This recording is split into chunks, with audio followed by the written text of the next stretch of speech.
హాయిని మరిచిపోదు మనసు. ఒదిగి ఉండి నీ వాకిటిలో బదులు కోరి నే నిలుచున్నా. దారి తెలియని చీకటిలో వెలుగు చూసి కాదంటానా. పూరించి ఇదే మాసం.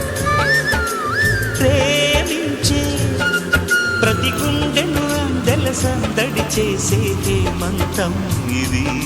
మన సొంతం అయినది. కిలకిల నవ్వే కోయిల కోసం వచ్చింది మధుమాసం.